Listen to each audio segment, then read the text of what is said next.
ಒಂದು ಸಾರಸ್ಯವಾದ ಕತೆ. ಮುಲೈಕೋಡು ಎಂದು ತಮಿಳುನಾಡಿನ ಒಂದು ಪುಟ್ಟ ಗ್ರಾಮ. ಅಲ್ಲಿ ಶ್ರೀಕೃಷ್ಣನ ಒಂದು ಸುಂದರವಾದ ದೇವಾಲಯ. ಅರ್ಚಕರು ಅವರಿಗೆ ಸಹಾಯಕನಾಗಿದ್ದ ತುಳಸಿ ಎಂಬ ಯುವಕನು ದಿನವೂ ಬೆಳಗ್ಗೆ 4 ಗಂಟೆಗೆ ಎದ್ದು ಶುಚಿಯಾಗಿ ದೇವಸ್ಥಾನಕ್ಕೆ ಬರುತ್ತಿದ್ದರು. ದೇವಾಲಯದ ಪಕ್ಕದಲ್ಲೇ ಒಂದು ಹೂದೋಟದಿಂದ ಹೂಗಳನ್ನು ತಂದು ದೇವರಿಗೆ ಮಾಲೆಯಾಗಿ ಕಟ್ಟಿಕೊಡುವ ಕೆಲಸ ತುಳಸಿಯದು. ಅವನು ಕೃಷ್ಣ ಭಕ್ತ, ಸದಾ ಕೃಷ್ಣಧ್ಯಾನ ನಿರತ. ತೋಟದಲ್ಲಿ ಹೂಗಳನ್ನು ಕೀಳುವಾಗಲೂ ಅವನಿಗೆ ಕೃಷ್ಣನದೇ ನೆನಪು. ಕೃಷ್ಣಾರ್ಪಣಂ ಎಂದು ಮನದಲ್ಲಿ ಹೇಳಿಕೊಂಡೇ ಹೂಗಳನ್ನು ಕಿತ್ತು ಪೊಣಿಸಿ ಹಾರ ಮಾಡುವವನು ಈ ಭಕ್ತ. 10-15 ಮಾಲೆಗಳನ್ನು ಸಿದ್ಧಪಡಿಸಿದ ಮೇಲೆ ಕೃಷ್ಣನಿಗೆ ಅವನ್ನು ತಾನೇ ಮುಡಿಸಿದಂತೆ ಭಾವಿಸಿಕೊಂಡು ಅದೇ ನೆನಪಿನಲ್ಲೇ ಅರ್ಚಕರ ಬಳಿಗೆ ಅವನನ್ನು ತಲುಪಿಸಿಬಿಡಬಹುದು. ಇತ್ತ ಅರ್ಚಕರು ಅವನಿತ್ತ ಮಾಲೆಗಳನ್ನು ಶ್ರೀಕೃಷ್ಣನ ಮಂಗಳಮೂರ್ತಿಗೆ ಮೂಡಿಸಿ ಅಲಂಕಾರ ಮಾಡಲು ಹೋದರೆ ಆದಾಗಲೇ ದೇವರು ಒಂದು ಹೊಸ ಮಾಲೆಯನ್ನು ಧರಿಸಿ ಹುರುಪಿನೊಂದಿಗೆ ಇವರನ್ನು ಎದುರುಗೊಳ್ಳಲು ಸಿದ್ಧನಾಗಿರುತ್ತಿದ್ದ. ಹಳೆಯ ನಿರ್ಮಾಲ್ಯವನ್ನು ತೆಗೆದು ಹೊಸ ಮಾಲೆಯನ್ನು ದೇವರಿಗೆ ಹಾಕಿ ಅಲಂಕಾರ ಮಾಡಬೇಕೆಂದ ಅರ್ಚಕರಿಗೆ ಒಂದು ಕಡೆ ನಿರಾಸೆ, ಇನ್ನೊಂದೆಡೆ ಅಚ್ಚರಿ. ಇದು ಹೇಗೆ ಸಾಧ್ಯ ಎಂದು ಯೋಚಿಸಿದ ಅವರು ಇದು ತುಳಸಿಯದೇ ಕುಚೇಷ್ಟೇ ಎಂದು ಸಂದೇಹಿಸಿ ಅವನು ತಾನೇ ಕೈಯಿಂದ ದೇವರಿಗೆ ಹೂ ಮುಡಿಸಿದನಲ್ಲ ಎಂದು ಖೇದಪಟ್ಟರು. ತತ್ಕ್ಷಣವೇ ಅವನನ್ನು ಕರೆದು, ತುಳಸಿ, ಇದು ಬಹಳ ಅಧಿಕ ಪ್ರಸಂಗ. ನೀನು ಮಾಲೆಯನ್ನು ಹೆಣೆದು ಕೊಡಬೇಕೇ ವಿನಃ ನೀನೇ ದೇವರಿಗೆ ಮುಡಿಸಬಾರದು ಎಂದರು. ಅವನೋ, ಸ್ವಾಮಿ, ನಾನು ಖಂಡಿತ ದೇವರಿಗೆ ಮುಡಿಸಿಲ್ಲ. ಕಟ್ಟಿದ 15 ಮಾಲೆಗಳನ್ನು ನಿಮ್ಮ ಬಳಿಗೆ ಕೊಟ್ಟಿದ್ದೇನೆ ಎಂದ. ನಾಳೆಯಿಂದ ನೀನು ಮಾಲೆ ಕಟ್ಟಬೇಡ, ಇನ್ನು ಮೇಲೆ ಹಂಡೆಗಳಿಗೆ ನೀರು ತುಂಬುವ ಕೆಲಸ ಮಾಡು ಸಾಕು ಎಂದು ಕಟ್ಟಪ್ಪಣೆ ಮಾಡಿದರು ಅರ್ಚಕರು. ಇದು ಭಗವಂತನ ಹೊಸ ಆಜ್ಞೆ ಎಂದು ಭಾವಿಸಿದ ತುಳಸಿ ಮರುದಿನದಿಂದ ನೀರು ತುಂಬಲಾರಂಭಿಸಿದ. ನೀರೆತ್ತುವಾಗಲೂ ಹಂಡೆಗಳಿಗೆ ತುಂಬುವಾಗಲೂ ಕೃಷ್ಣಾರ್ಪಣ ಎಂದೇ ನೇಯುತ್ತಿದ್ದ. ಅವನ ಮನವು ತುಂಬುತ್ತಿತ್ತು. ಅರ್ಚಕರು ಎಂದಿನಂತೆ ಗರ್ಭಗುಡಿಗೆ ಪ್ರವೇಶಿಸಿ ಶ್ರೀಕೃಷ್ಣನಿಗೆ ಅಭಿಷೇಕ ಮಾಡಲು ಹೋಗುತ್ತಾರೆ. ಅರೆ, ಆಗ ತಾನೇ ಶುದ್ಧ ಜಲದಿಂದ ಮಿಂದಂತೆ ಕೃಷ್ಣ ಶುಭ್ರನಾಗಿ ಮಿಂಚುತ್ತಿದ್ದ. ಗರ್ಭಗುಡಿಯಲ್ಲೆಲ್ಲ ನೀರು, ಮೈಯಿಂದ ನೀರು ತೊಟ್ಟಿಕ್ಕುತ್ತಿದ್ದ ಕೃಷ್ಣ ಅರ್ಚಕರನ್ನು ಕಂಡು ಮುಸಿ ನಗುತ್ತಿದ್ದ. ಮತ್ತೆ ಅರ್ಚಕರಿಗೆ ಕಡುಕೋಪ. ತುಳಸಿಯನ್ನು ಕರೆದು, ಏನೋ ದೇವರಿಗೆ ಅಭಿಷೇಕ ಮಾಡುವಷ್ಟು ಧೈರ್ಯ ಬಂತೆ ನಿನಗೆ?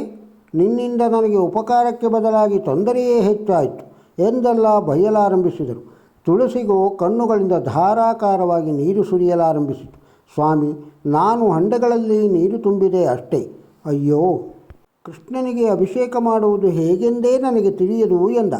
ಸರಿ, ಮಾರನೆಯ ದಿನವೇ ಅರ್ಚಕರು ಅವನನ್ನು ದೇವರಿಗೆ ನೈವೇದ್ಯ ತಯಾರಿಸುವ ಪಾಕಶಾಲೆಗೆ ವರ್ಗಾಯಿಸಿದರು. ಅಡುಗೆ ಭಟ್ಟರಿಗೆ ಅವನು ಸಹಾಯಕನಾದ. ಇಲ್ಲಿಯೂ ತರಕಾರಿ ಹೆಚ್ಚುವಾಗಲೂ ಇತರ ಕೆಲಸಗಳನ್ನು ಮಾಡುವಾಗಲೂ ಕೃಷ್ಣಾರ್ಪಣ ಎನ್ನುತ್ತಲೇ ತನ್ನ ಕೈಂಕರ್ಯವನ್ನೇ ಶ್ರೀಕೃಷ್ಣನಿಗೆ ಸಮರ್ಪಿಸುತ್ತಿದ್ದ.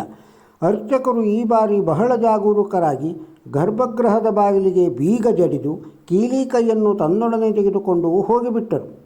ಮರುದಿನ ಯಥಾಪ್ರಕಾರ ಬೀಗ ತೆರೆದವರು ಕೃಷ್ಣನನ್ನು ನೋಡುತ್ತಾ ಬೆಪ್ಪಾಗಿ ನಿಂತರು. ಕೃಷ್ಣನ ಬಾಯಲ್ಲಿ ಘಮಘಮಿಸುವ ಸಕ್ಕರೆ ಪೊಂಗಲ್ ಎಣುಕುತ್ತಿತ್ತು. ಅತ್ತ ಅಡುಗೆ ಮನೆಯಲ್ಲಿ ಸಕ್ಕರೆ ಪೊಂಗಲ್ ಆಗ ತಾನೇ ಸಿದ್ಧವಾಗುತ್ತಿತ್ತು. ಅಷ್ಟರಲ್ಲೇ ಅದು ಇಲ್ಲಿಗೆ ಹೇಗೆ ಬಂತು? ನಾನು ಬೀಗ ಹಾಕಿ ತಾನೇ ಮನೆಗೆ ಹೋಗಿದ್ದು. ಇಲಿಯೋ ಬೆಕ್ಕೋ ಯಾವುದಾದರೂ ಒಂದು ವೇಳೆ ತಂದಿರಬಹುದೇನೋ ಎಂದೆಲ್ಲ ಅರ್ಚಕರಿಗೆ ಯೋಚನೆ. ಈ ತುಳಸಿಯೊಬ್ಬ ಅವನಿಗೆ ಯಾವ ಕೆಲಸ ಕೊಟ್ಟರೂ ಅದು ಹೇಗೋ ನನಗಿಂತ ಮುಂಚೆಯೇ ಕೃಷ್ಣನಿಗೆ ಸೇರಿಬಿಡುವುದಲ್ಲ, ಅವನೇನು ಮಂತ್ರವಾದಿಯೋ ಎಂದು ಗಾಬರಿಗೊಂಡರು. ಸರಿ, ಅಂದು ಅವನನ್ನೇನು ಬಯ್ಯದೆ, ತುಳಸಿ, ನಾಳೆಯಿಂದ ನೀನು ದೇವಸ್ಥಾನದ ಹೊರಗೆ ಕುಳಿತು ಭಕ್ತಾದಿಗಳ ಚಪ್ಪಲಿ ಕಾಯುವ ಕೆಲಸ ಮಾಡು, ನೀನು ಅದಕ್ಕೆ ಲಾಯಕ್ಕು ಎಂದರು. ಅವರ ಮನಸ್ಸಿನಲ್ಲಿ ಒಂದು ಯೋಚನೆ. ಹೂವು, ನೀರು, ಪ್ರಸಾದ ಎಲ್ಲವೂ ಉತ್ತಮ ದ್ರವ್ಯಗಳು. ಅದು ಹೇಗೋ ದೇವರ ಬಳಿ ಬಂದು ಸೇರಿಬಿಟ್ಟವು. ಈಗ ಇವನು ಕಾಯುತ್ತಿರುವುದು ಚಪ್ಪಲಿ ತಾನೇ, ನೋಡೋಣ ಎಂದು.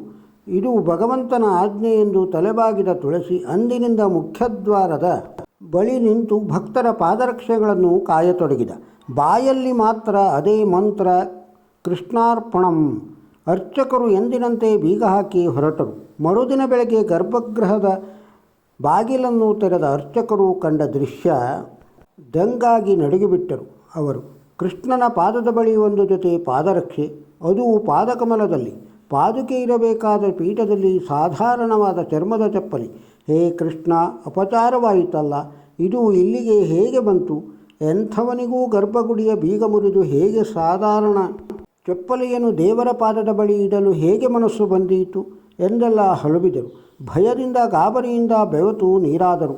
ಆಗ ಎಲ್ಲಿಂದಲೋ ಒಂದು ವಾಣಿ ಕೇಳಿಸಿತು. ಅರ್ಚಕರೇ, ಹೆದರಬೇಡಿ, ನಾನಿದ್ದೇನೆ.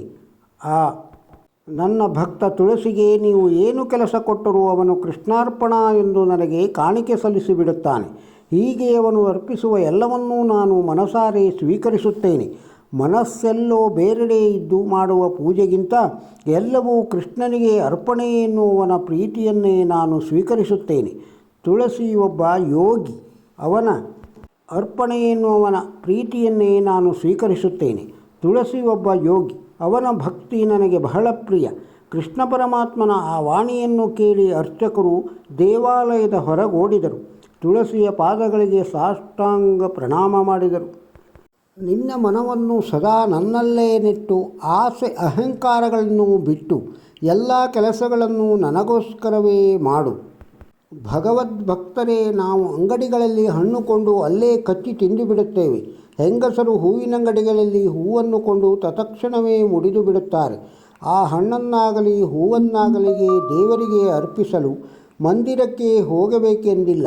ಕೊಂಡ ಕ್ಷಣದಲ್ಲೇ ಮನದಲ್ಲಿ ಭಗವಂತನನ್ನು ನೆನೆದು, ಇದು ನಿನ್ನ ದಯೆಯಿಂದ ನನಗೆ ದೊರಕಿತು, ನೀನು ನನಗೆ ಕೃತಜ್ಞ, ಇದು ನಿನಗೆ ಸೇರಿದ್ದು, ಕೃಷ್ಣಾರ್ಪಣಂ ಎಂದೊಮ್ಮೆ ನೆನೆದರೆ ಸಾಕು, ಅದು ಅವನಿಗೆ ಖಂಡಿತ ಹೋಗಿ ಸೇರುತ್ತದೆ.